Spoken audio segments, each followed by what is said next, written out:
Bonjour à tous et bienvenue dans cette nouvelle vidéo. On m'a récemment demandé de modéliser cette pièce afin de la relancer en fabrication. Ayant commencé depuis peu les vidéos sur FreeCAD, je me suis dit qu'il serait intéressant de l'utiliser pour voir les possibilités du logiciel pour ce type de pièce. J'ai également pensé qu'une comparaison avec les fonctionnalités de Fusion 360 pourrait intéresser pas mal de personnes. C'est pourquoi nous allons modéliser cette pièce ensemble pas à pas en parallèle sur les deux logiciels. Donc sans plus attendre, c'est parti pour la modélisation.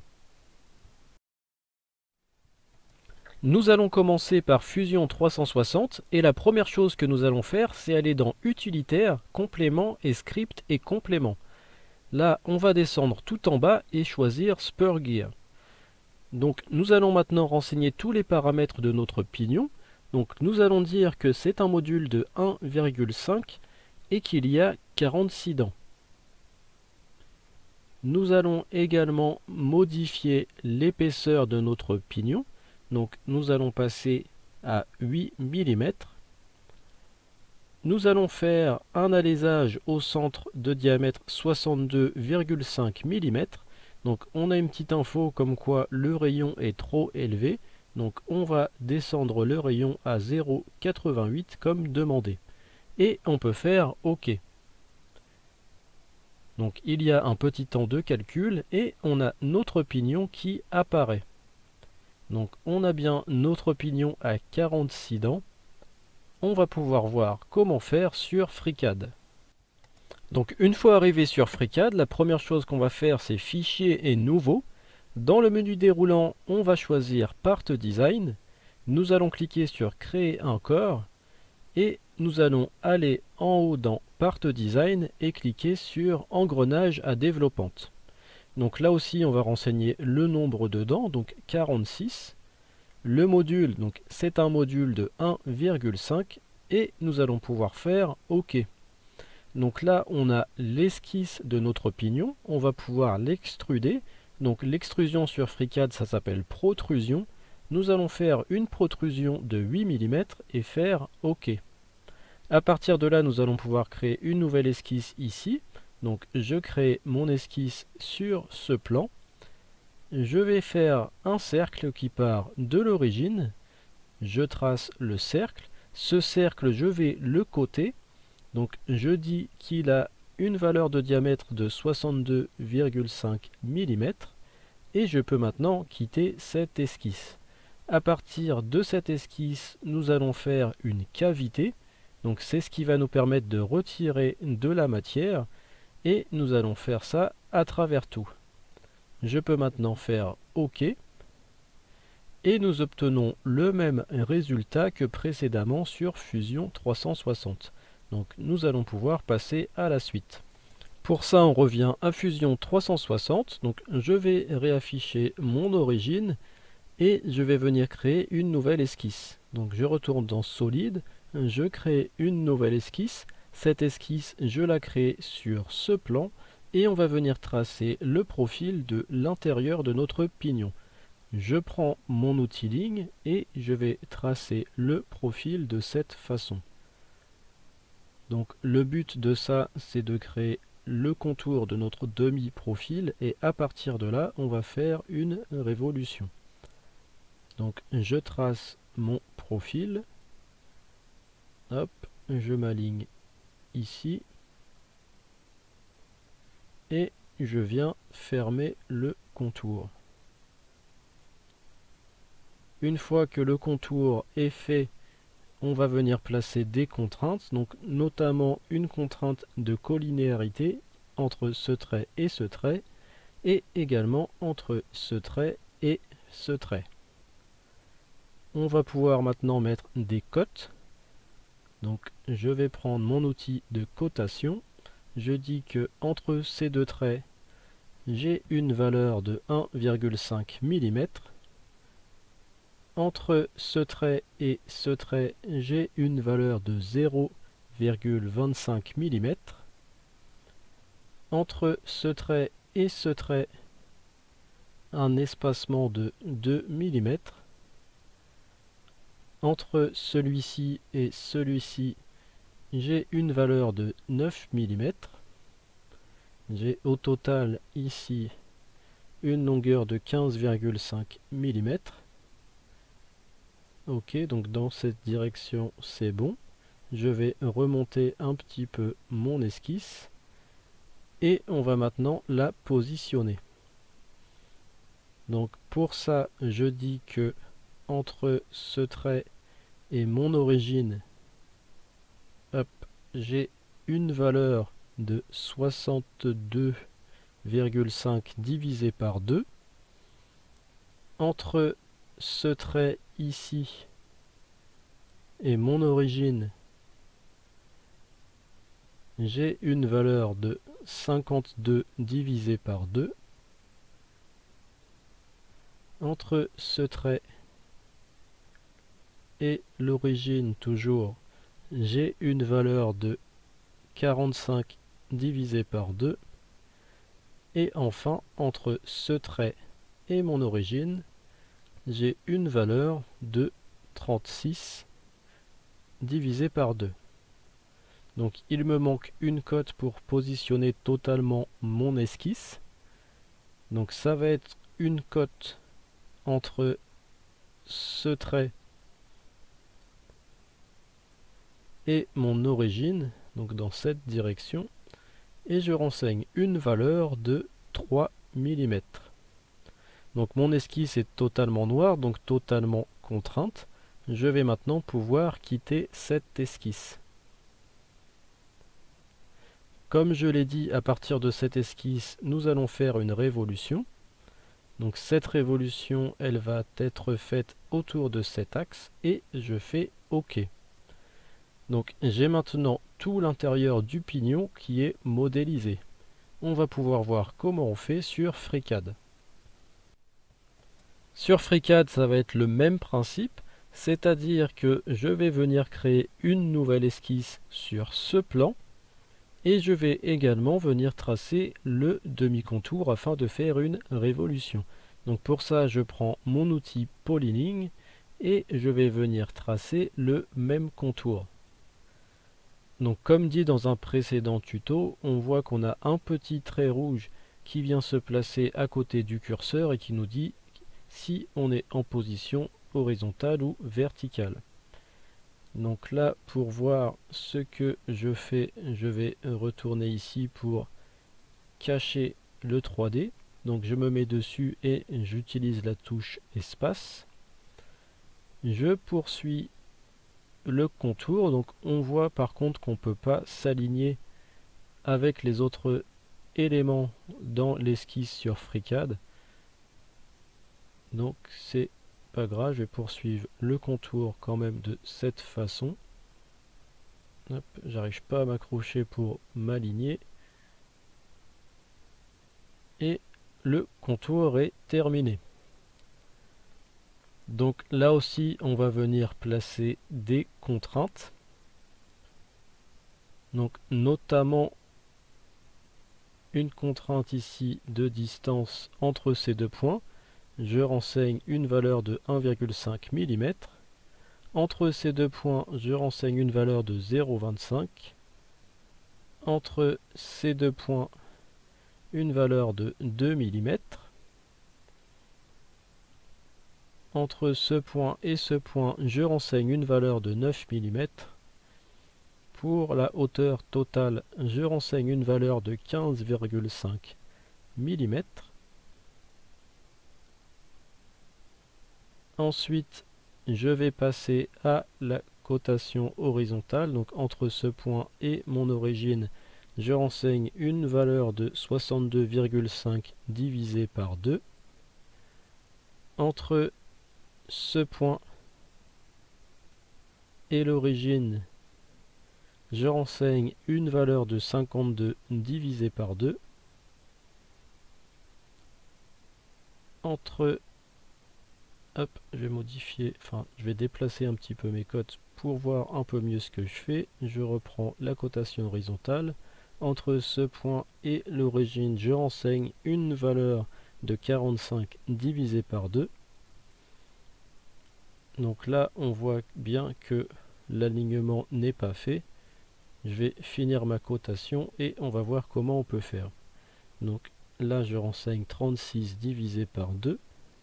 Je vais déplacer ce trait et je pense que nous pouvons rajouter une contrainte de verticalité.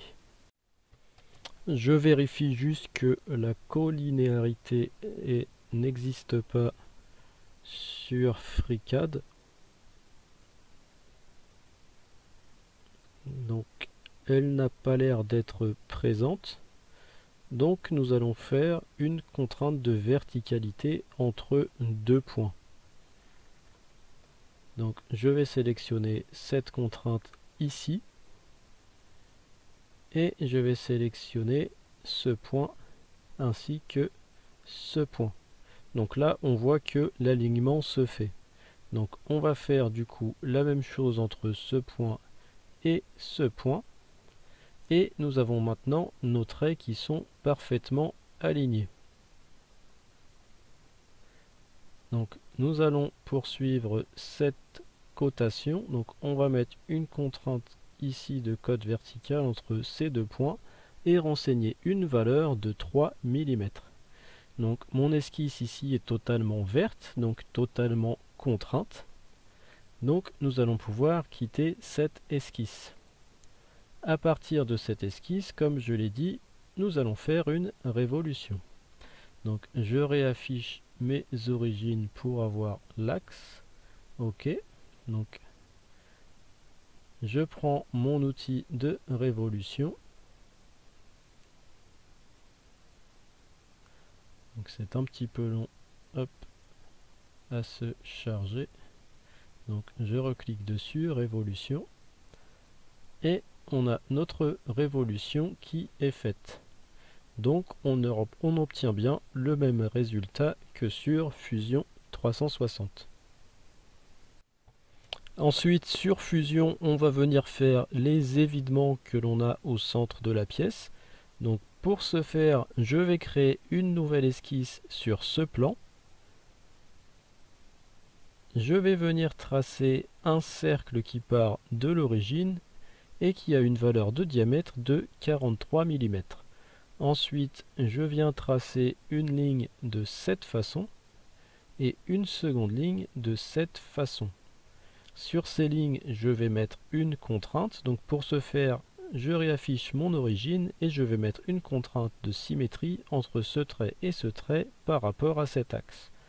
Une fois que la contrainte est placée, je vais mettre une cotation entre ces deux lignes de 13 mm et je vais venir effacer les parties du cercle dont je n'ai pas besoin. Donc celle-ci et celle-ci.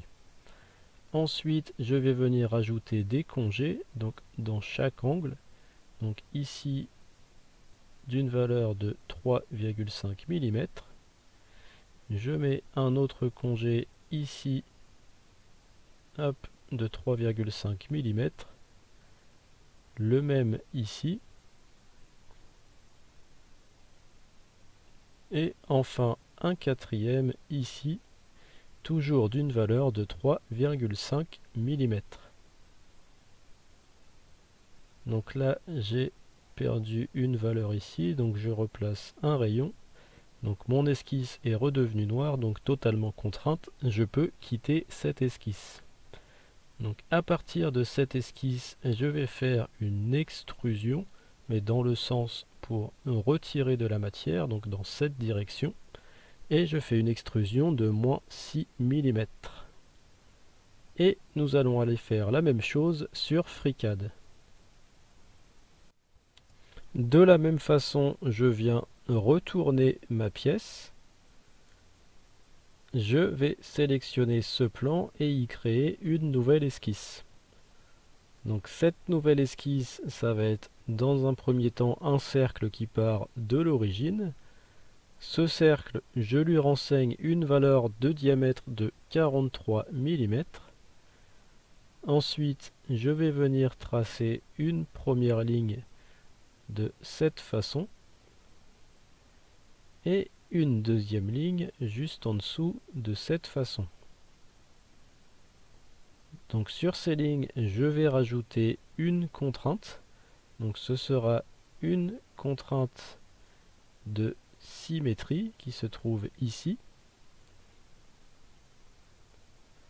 Donc je vais mettre, hop, réafficher mon origine pour avoir mon axe et mettre cette contrainte de symétrie entre ce point et ce point par rapport à cet axe. Une fois que la contrainte est placée, je vais pouvoir placer une cote entre ces deux points. Je renseigne une valeur de 13 mm et comme précédemment, je vais venir supprimer les parties du cercle dont je n'ai pas besoin. Donc cette partie et cette partie. Ensuite, je vais venir ajouter des congés. Donc dans cet angle ainsi que dans cet angle. Et je fais la même chose de l'autre côté. Ces congés, il va maintenant falloir les coter. Donc je prends cet outil, je renseigne ici une valeur de 3,5. Ici une valeur de 3,5. Et je fais la même chose pour tous les congés. Donc on voit que mon esquisse reste blanche, ça veut dire qu'elle a perdu ses contraintes. On voit qu'on peut bouger cette ligne sans que ça ne bouge l'autre. Donc il faut remettre une contrainte de symétrie entre ces deux points par rapport à cet axe.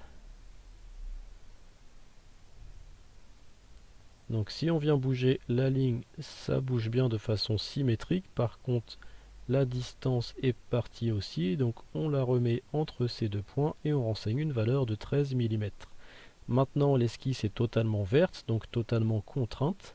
On peut maintenant quitter cette esquisse. Et à partir de cette esquisse, nous allons retirer de la matière. Donc sur FreeCAD, c'est avec la fonction cavité. Et je renseigne une valeur de 6 mm. Je peux faire OK et on va passer à la suite de la conception sur Fusion 360.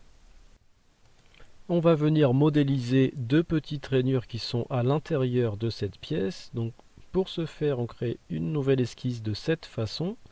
On vient tracer un cercle de diamètre 43 et on va faire un second cercle concentrique au premier et on va mettre un diamètre de 33 mm.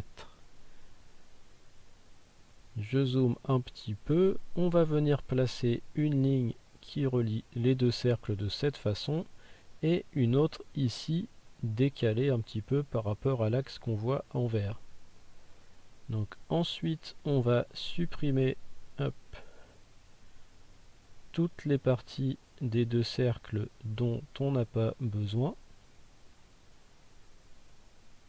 et on va venir placer une cote ici. Donc entre ce trait et l'origine, ce sera une valeur de 2 mm. Et enfin, je vais placer un congé ici d'une valeur de 3 mm. Donc mon esquisse est noire, donc totalement contrainte. Je vais pouvoir quitter cette esquisse. Et à partir de cette esquisse, on va faire une extrusion. Donc je prends ma fonction extrusion, je sélectionne les parties de mon esquisse et je vais extruder dans cette direction d'une valeur de 3 mm. Donc j'ai la rainure qui est faite. Cette rainure, on va la répéter. Donc pour ce faire, je vais dans Créer, Réseau et Réseau circulaire. Je sélectionne mon extrusion ici, je sélectionne cet axe. Dans Quantité, je mets 2 et je fais OK.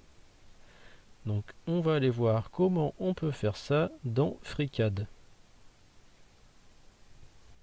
De la même façon que dans Fusion, on va venir créer une nouvelle esquisse ici.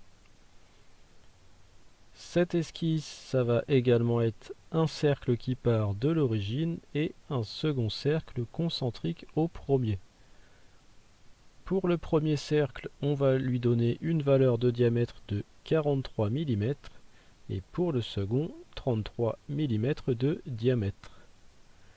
Donc ensuite ce qu'on va faire, c'est qu'on va cacher la pièce pour voir un petit peu mieux ce qu'on fait. On va zoomer un petit peu sur l'esquisse et on va venir placer une ligne ici de cette façon. Cette ligne, on va la contraindre de cette façon pour qu'elle soit alignée avec l'origine, et on va faire une seconde ligne ici qu'on va décaler, donc avec une contrainte de distance horizontale de 2 mm par rapport à l'origine. On va venir effacer les parties des deux cercles dont on n'a pas besoin. Et enfin, on va venir ajouter un congé ici entre ces deux éléments. Et on va le coter en lui renseignant une valeur de rayon de 3 mm. Une fois que c'est fait, on va réafficher notre pièce. On va faire une petite rotation. On peut maintenant quitter cette esquisse. Et à partir de cette esquisse, on va faire ici une cavité donc de 3 mm. Par contre, on va la faire dans l'autre sens, donc je coche inversé et je peux faire OK. Donc comme précédemment sur Fusion, cette cavité, il va falloir la répéter. Donc pour ce faire, je la sélectionne ici. Je vais venir cliquer sur répétition circulaire. Je vais choisir un axe autour duquel cette cavité va se répéter. Donc on voit la deuxième cavité qui apparaît. On peut valider en cliquant sur OK. Et on va passer à la suite de la conception. On va maintenant voir sur Fusion comment rajouter des perçages ici. Donc pour ce faire, je crée une nouvelle esquisse sur ce plan. Je viens tracer un trait de cette façon. Donc le trait, il aura une valeur de 18 plus 2,25 mm. Et on va le coter par rapport à cet axe et renseigner une valeur d'angle de 30 degrés. Une fois que c'est fait, je peux quitter cette esquisse et on va pouvoir placer un perçage à l'extrémité de ce trait. Donc ça va être un perçage à travers tout. C'est un taraudage.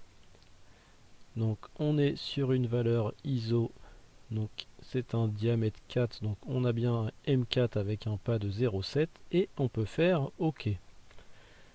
Une fois qu'on a fait ce perçage, on va le répéter.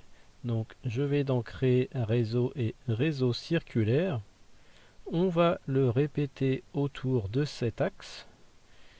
Et ça va pas être au complet mais partiel. On va en faire 3 sur un angle de 60 degrés. Et je peux faire OK. Donc ça c'était pour les taraudages traversants. On va en rajouter d'autres à côté, mais cette fois-ci qui vont simplement jusqu'à la rainure. Donc je crée une nouvelle esquisse de la même façon. Je trace un trait, cette fois-ci dans cette direction, toujours avec la même valeur. Je vais mettre une cotation angulaire ici de 30 degrés et je peux quitter cette esquisse. Je vais créer un perçage à l'extrémité de ce trait. Donc cette fois-ci, il va aller jusqu'à ce plan. Donc c'est toujours un M4, je peux faire OK. Donc là aussi, ce perçage, on va le répéter. Donc on va dans réseau et réseau circulaire. On va tourner autour de cet axe. On va en faire 2, ce sera toujours partiel. Et ce sera sur un angle de 30 degrés. Par contre, ça va être dans l'autre sens, donc je vais mettre 330 degrés et je peux faire OK. Donc ces perçages, j'ai la même chose de l'autre côté, donc on va voir comment les répéter. Pour ça, je vais dans Créer, Réseau et Réseau circulaire. Donc dans les fonctions, je sélectionne ce trou et cette répétition, et ce trou et cette répétition. Donc je choisis l'axe autour duquel on va tourner. Je dis que je veux 2 répétitions et je fais OK. Donc on a maintenant tous les trous autour de notre pièce, donc les trous traversants et les trous qui vont jusque dans la rainure. On va faire la même chose sur FreeCAD, donc pour ça on va créer une nouvelle esquisse sur ce plan. On va passer en élément de construction avec cet outil. On va créer une ligne qui part de l'origine et qui remonte dans cette direction. Cette ligne, on va la coter, donc on lui donne comme précédemment une valeur de 18 plus 2,25 mm et on va aussi lui donner une cotation angulaire. Donc pour ça, je réaffiche mon origine, je prends cet outil et je viens coter par rapport à cet axe. Donc je vais renseigner une valeur de 150 degrés. Je peux quitter cette esquisse, donc là, comme j'étais resté en élément de construction, on ne voit pas le trait, donc c'est ce qu'on voulait. On va venir remodifier cette esquisse, donc là on a quitté le mode construction, je fais un cercle de cette façon au bout du trait, je lui donne une valeur de diamètre de 4 mm et je peux quitter cette esquisse. Donc on voit bien qu'il n'y a que le trait qui apparaît, que le cercle, pardon. On va pouvoir créer un perçage par rapport à ce cercle. Donc dans profil, je vais mettre que je veux un pas métrique ISO qui sera fileté. C'est un M4. OK. Dans dimension, je mets à travers tout. Donc si on retourne la pièce, on voit bien le perçage qui est placé et je peux faire OK. Ce perçage, il va falloir le répéter. Donc pour ce faire, je vais venir sélectionner le perçage. Je vais ensuite dans répétition circulaire. Je vais faire une répétition donc de 3 occurrences sur une valeur de 60 degrés. Hop, donc on voit qu'ils sont apparus dans le mauvais sens. Je coche inverser la direction et là j'ai bien mes 3 perçages. Je peux faire OK. Donc ça c'était pour les trous débouchants. On va faire la même chose pour les perçages qui vont jusque dans la rainure. Donc je recrée une nouvelle esquisse ici. Je me mets en élément de construction. Je trace une ligne qui part de l'origine dans cette direction. Je viens la coter comme précédemment, donc 18 plus 2, 25 mm. Et je viens réafficher mon origine pour avoir mes axes. Et je mets une cote angulaire entre ce trait et cet axe d'une valeur de 30 degrés. Une fois que le trait est positionné, je quitte le mode construction et je viens placer un cercle à l'extrémité de ce trait. Je viens le coter et je renseigne une valeur de 4 mm de diamètre. Je peux maintenant quitter cette esquisse. À partir de cette esquisse, je vais faire un perçage. Donc je vais sélectionner cette esquisse, je clique sur perçage. C'est toujours un pas métrique ISO, donc je sélectionne ici, il sera fileté. C'est toujours un M4 et en dimension, je vais mettre 3 mm. Donc si je tourne un peu la pièce, on voit que c'est percé jusque la rainure. Et donc je peux faire OK.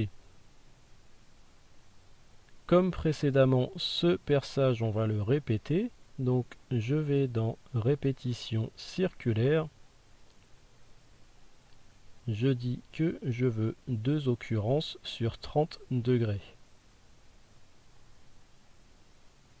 Donc c'est dans le bon sens. Je peux faire OK.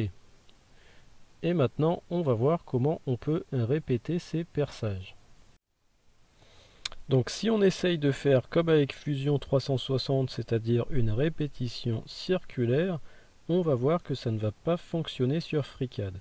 Donc je sélectionne ici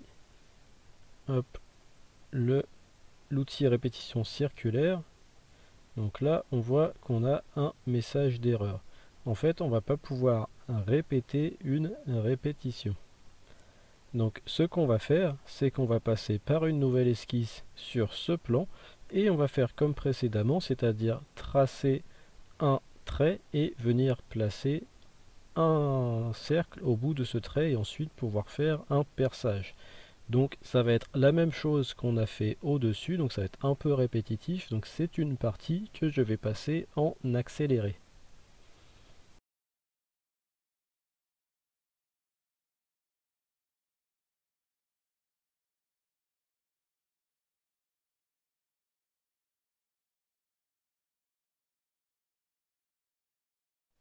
On revient sur Fusion 360 pour terminer cette pièce. Donc de l'autre côté, il reste encore 2 perçages. Par contre, c'est exactement la même méthodologie qu'on a vue précédemment, que ce soit sur Fusion 360 ou sur FreeCAD. Donc encore une fois, c'est une partie que je ne vais pas détailler. Du coup, on arrive à la fin de cette vidéo. J'espère que celle-ci vous aura plu et vous aura été utile. J'espère que le principe de comparer les 2 logiciels vous aura plu. D'ailleurs, j'attends vos questions dans les commentaires. Si par exemple, vous avez une fonctionnalité que vous connaissez sur un des logiciels et que vous souhaitez savoir comment faire sur l'autre. Dans tous les cas, je vous invite comme d'habitude à mettre un petit pouce bleu si la vidéo vous a plu et à me laisser vos impressions dans les commentaires. Je vous invite également à vous abonner à la chaîne pour les personnes dont ce n'est pas encore le cas. Et moi je vous dis à bientôt pour une prochaine vidéo.